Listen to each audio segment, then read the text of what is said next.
Under the hood বা bonnet নিচে চেকিংয়ের ক্ষেত্রে আমরা ড্রাইভার বা মেকানিকের উপর নির্ভর না করে সাধারণত যেগুলা আমাদের কি কম্পোনেন্ট বা বেসিক আইটেম এগুলো সম্পর্কে সবারই ধারণা থাকা উচিত। কখন কোন ইমার্জেন্সি সিচুয়েশনে আপনার দরকার হতে পারে কেউ জানে না।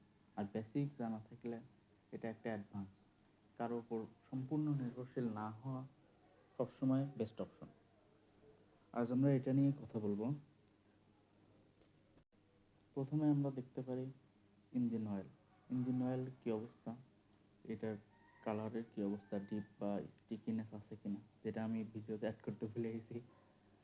তারপরে আসে রেডিয়েটর ক্যাপ, যেটা কখনোই গরম অবস্থায় খোলা যাবে না, কিন্তু ঠান্ডা অবস্থায় খোলা যাবে।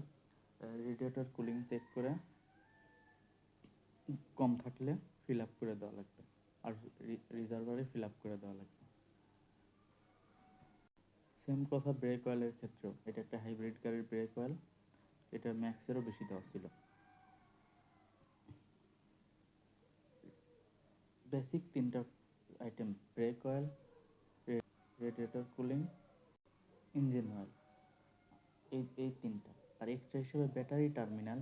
এখানে দেখা যায় এটা কি সাদা হয়ে আছে নাকি নর্মাল আছে। যদি সাদা থাকে তাহলে ড্রাইভার বা মেকানিক কাউকে বললে একটু গরম পানি দিয়ে ওয়াশ করে দিলে এটা আবার ঠিক হয়ে যাবে।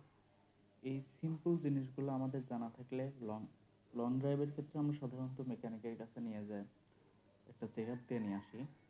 কিন্তু রেগুলার ডেইলি ইউজের ক্ষেত্রে আমাদের এই জিনিসগুলো জানা থাকা উচিত। আজকে ভিডিওতে টেকনিক্যাল ওরকম কিছু নাই, শুধু জানানোর জন্য যে কী কী চেক করতে হয় এটা নিয়ে ভিডিওটা। অনেকেই ভয় পায়, এত বড় মেশিন কোন জায়গায় কী দেখবো, দেখার অনেক কিছু।